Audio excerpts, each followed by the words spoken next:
Ready to dominate with one of the best S Tier Radiance build in Lords of the Fallen? Dive in as I guide you on this OP build that makes tough fights and boss battles a walk in the park. Whether you are playing PvE or PvP, this archetype boasts insane speed, damage, and survivability. I will break down how to set it up, from stats, weapons, armor, catalysts, rings, pendant, runes, and spells. All that good stuff you need to crush everything hard and in style, of course. So gear up and game on. Hey, what's up everyone? In Lords of the Fallen, I've been rocking this Radiance build since level 25, and trust me, it's a game changer. What's incredible about this build is that you can start harnessing its power early on and continue refining it as you progress. This build's holy weapon speed and versatile attack moveset are perfect. Whether you are facing a horde of enemies or just one target. Each type of attack consumes minimal stamina, allowing you for a flurry of swings before depleting.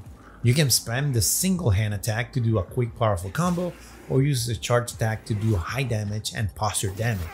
And use attack with two hands when you are in narrow corridors or against walls so your swing doesn't collide with the environment. Plus, the amount of armor makes you really tanky without being heavyweight. And the diverse holy spells in your arsenal ensure that you can strike from afar, deal massive damage up close, or enhance your survivability with healing and cleansing spells. So first, if you plan to create this build from the start, you can use the Dark Crusader, Hollow Knight, Orion Preacher, or a Condemned class. Basically any class that has good Radiance stat with no points in Agility or Inferno.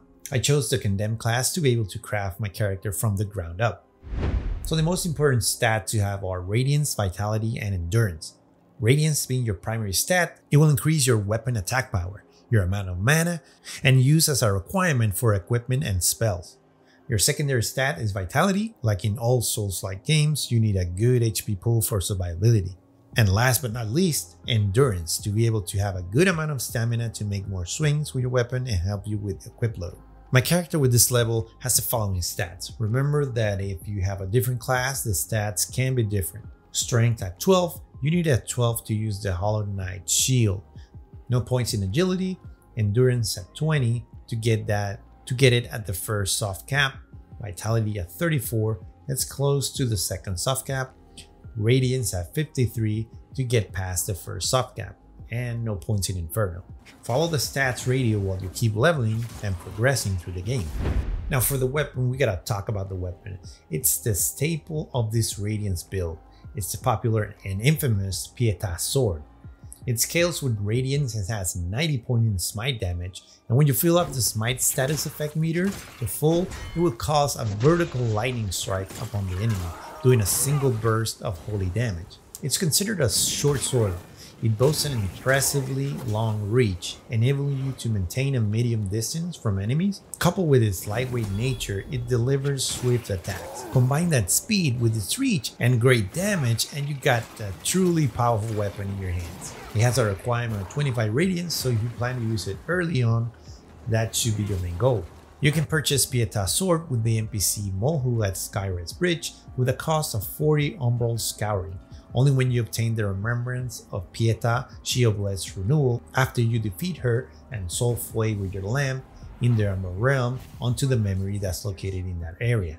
So now while you progress the game and upgrade Pieta's sword, you also need to obtain rune tablets to be able to give it to Gerlinda, the blacksmith NPC in Skyred's Bridge, to unlock up to 3 rune slots in Pieta's sword. The first 2 runes I use are Orimon, that will increase the Radiance attribute scaling on the sword, and that translates in more damage. Right now there's a visual bug that doesn't increase the attack power on the character sheet, but it works, don't worry. The last rune is Rook, that will increase posture damage. It has great synergy with the Hollow Triptych Pendant that I'm using on this build, which increases posture damage when using holy weapons. The shield I'm rocking is a shield of piercing light that, to use it with this build, you would need to have the Crafter's Essence rune. Because of the strength and agility requirements, it can be found in the Abbey of the Hollow Sisters. You can surely add the Crafter's Essence to a bigger and badder shield, but this sun-shaped golden shield goes perfect with the Golden Radiance Paladin theme that I'm going for. For the runes on the shield, I'm using Crafter's Essence to remove the requirements of the shield, You can get this rune as a reward for giving Gerlinda the last rune tablet and 2 Orimon to increase Radiance attributes. Other great shield options while you progress, or maybe you don't have the Crafter Essence rune, are the Crimson Rector shield that you can get early game if you start from Skyra's Bridge and get to where the Exactor Dunmire NPC is and go through the door using your lamp and follow the path until you get to the shield next to a body on the floor. Or the Hollowed Knight shield that can be bought at the beginning of the game from Stommen NPC in Skyra's Bridge. The catalyst I'm using is Wilmark's Catalyst, which is a well-balanced catalyst in terms of spell slots and spell power that you can get early in the game and use it throughout the majority of your playthrough. So it's pretty dependable in my opinion. Some will say that the Agony's Light Catalyst is better because it has more power, but I prefer having another slot for my support spells. It can be found in Forsaken Fen when you free Kukujin, the petrified NPC, and the item is right behind her. So spells in this build are like the cherry on the top of the cake. It enhances the build for versatility and survivability. The first spell is Radiant Flare that conjures a holy flare that damages enemy at a distance. You can buy it from Exactor Dunmire NPC in Skyra's Bridge. I'm using this spell instead of Piercing Light. This evidently does more damage than the Radiant Flare, but I'm more interested in saving mana for the other spells, and Radiant Flare does a good job. Next spell is Sanctify that will bless the ground and allows you to heal and, most important, cleanses any status effect. It has a high mana cost, so use it when it counts. You can buy it from Exactor Dunmire NPC in Skyra's Bridge. Next spell is Radiant Weapon. This will be your most used spell if you want to output more damage with Pieta's sword, imbuing it with Radiance. You can buy it from Exactor Dunmire NPC in Skyra's Bridge as well. The last spell is Blast Reflections that will summon Radiant Duplicate of Pieta to attack enemies and take a chunk of the enemy's health. I use this spell to damage tough enemies or in boss fight to get that extra damage that can very much help or even finish them off. You can buy from Molu in Skyra's Bridge, requiring the remembrance of Pieta Shield Blessed Renewal. Because Pieta's sword and the shield are light in weight, it allows you to spend the remaining equip load in heavier armor to be tanky and increase your defenses. And if you're like me, in every Souls-like game, you gotta play in fashion.